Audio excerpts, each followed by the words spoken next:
Magandang araw po, welcome po sa aking channel, Love9 TV. Patalasasan po, meron po ba kayong mga properties na napapabayaan or non-performing assets? Plan nyo yung ibenta, pero wala kayong oras sa pagbibenta nito. Kung ito'y pagkakatiwala nyo po sa amin, tago lang po kayo sa aking numero, usap po tayo, gawan ko po ng video for free. Yes, libre po, wala po kayong babayaran. Tutulungan pa namin kayong mabenta ang inyong property. Kami na po pala sa marketing, sa boosting or paid ads. Even sa tripping, hindi na po kayo mapapagod sa pag-entertain ng mga buyers. Kami na po bala sa lahat. Tawag lang po kayo. Nandito po tayo ngayon sa Tagaytay, Nasugbu Highway, kung saan meron po tayong bagong video presentation, isang 3-story commercial building. May lot area po ito na 359 square meters. Ito po'y titulado, buhay po ang may-ari, kaya wala po kayong maging problema sa documentation o sa transfer ng title. May floor area po ito na 1,120 square meters at may overlooking view ng Taal Lake at Volcano. Dito po sa garahe sa taas ay kakasya ang 6 na sasakyan at sa labas naman ay kakasya ang 4 na sasakyan. Napakalaki pa po ng espasyo, marami po kayong pwedeng i-project dito.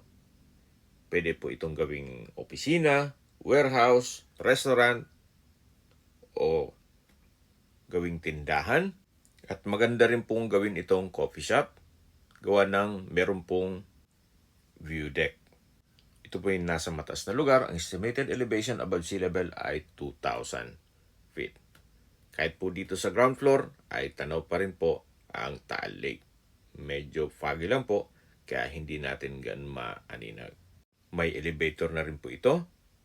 At dito po sa garahe ay meron pong mga kwarto. Ito pong natatanaw natin, isa po yan sa mga kwarto dito. Na kung saan meron din pong banyo. At ito po yung entrada. At dito naman po sa kabila, ganun din po. Meron ding kwarto na kung saan malaki din na ang espasyo nito. Sa dulo po ay may kusina. Dito naman po sa gilid ay may bar, then yung pintuan ay diretso yan kung saan tayo galing kanina. Then meron pong hagdan, at mula po dito sa hagdan, may mga kwarto pa papunta dyan sa dulo at dun sa baba. So marami pong mga kwarto dito sa ground floor. Ito pong handrail ay stainless. Samahan niyo po ako, akyat po tayo. So nandito na po tayo sa second floor. May mga kwarto dito sa gilid. Dito naman sa kabilang side ay open lang. Walang partitions. Pero meron din pong overlooking view dito. At yung sa dulo na nakikita natin ay yung hydraulic elevator.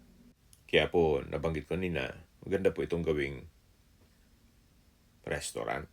O di kaya ay bar o bistro. Dito yung banda. At dyan naman yung mga table. So mula po dito, matatanaw naman yung Taal Lake. Pero medyo foggy po talaga kaya hindi ganun ka-visible.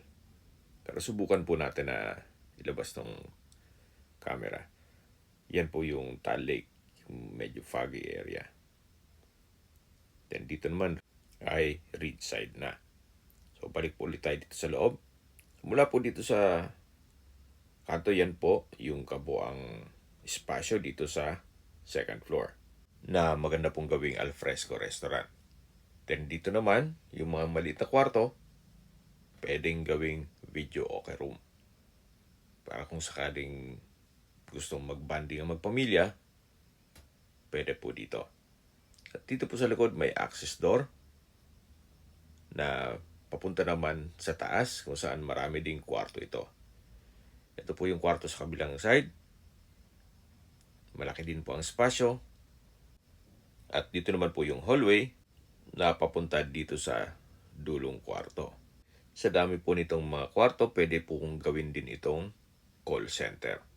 So depende po sa inyo once na makuha rin itong property kung anong pwedeng maging project ninyo. Dito po ay may banyo o toilet and bath. Malaki naman ang espasyo nito. Ganun din po dito sa dulo. Ito po yung hagdan na papunta naman sa attic. Samahan niyo po ako. Akyat po tayo. Sa structure naman po, maayos pa naman, walang mga cracks. Pintura na lang po ang kulang dito. So ito po yung attic. Then, dun sa kabila ay meron din pong possible na maging kwarto o stock room. Okay, baba po tayo para check natin ibang parte nitong building. Balik po ulit tayo dito sa hallway at dito po tayo sa dulong kwarto dadaan para masilip ulit natin itong vacant na space dito sa second floor. Kahit po may senior citizen o PWD, walang problema gawa ng meron pong hydraulic elevator. Yan po, tunghayan nyo po. Marami po kayong pwedeng i-project dito. Kung natatanaw nyo po yung maliit na stage, dyan po tayo galing kanina. Dito naman po yung hagdan na papunta po sa view deck. Ganun din po, naka-stainless na handrail at railing. Ito pong view deck ay napagandang gawing pasyalan at ganun din po alfresco restaurant na may overlooking view. At syempre, meron din pong hydraulic elevator. At meron na rin pong mga nakasetup na mga disenyo para kung sakaling gusto magpa-picture ang inyong mga magiging kliyente, yan po sa glass bridge.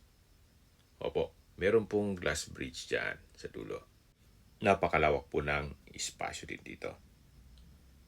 Okay, check na natin dito sa glass bridge. Napaganda po ng tanawin. Very relaxing. Tahimik ang lugar, sariwa ang hangin, at syempre po, malamig ang klima. Habang pinagmamasdan niyo po ito, at taglibot po tayo, pag-usapan na natin ang distance, location, at travel time. Ito po ay along Tagaytay-Nasugbu Highway at malapit sa mga restaurants dito sa paligid. Mula po sa Twin Lakes, ang distance is 4.4 kilometers at ang travel time is 7 minutes. At mula naman po sa Mendez Crossing, ang distance is 3.9 kilometers at ang travel time is 11 minutes.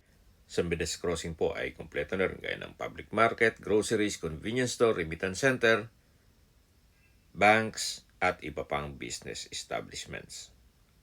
Mula naman po sa Tagaytay Rotonda, ang distance is 9.3 kilometers at ang travel time is 24 minutes. Sa Tagaytay Rotonda po ay kumpleto rin gaya ng malls, hotels, restaurants, banks, schools, church, at hospital. Yan po yung lagi kong binabanggit sa inyo na dapat nyo i-consider sa paghanap ng property, yung meron pong malapit na hospital. Hindi ko naman po sinasabing sakitin kayo, yan naman po ay for emergency purpose lang naman. At mula naman po sa Calac Silang Interchange, ang distance is 41.8 kilometers at ang travel time is 58 minutes. Ang Calac po ay connecting South Luzon Expressway, Skyway, all the way to North Luzon Expressway at ibang parte ng Metro Manila. Kaya mas mapapabilis na po ang biyahe mula Manila papunta dito sa Tagaytay. At mula naman po sa Manila o sa airport, ang distance is 66.2 kilometers at ang travel time is 2 hours and 10 minutes. Sa mga nag-skip po ng video, summarize ko lang po, ito pong property ay may lot area na 359 square meters. Ito po ay titulado. Meron po ditong 3 palapag na building na may floor area na 1,120 square meters. Meron din pong hydraulic elevator at dito po sa loob ay kakasya ang 6 na sasakyan. Then sa labas naman po ay 4 na sasakyan.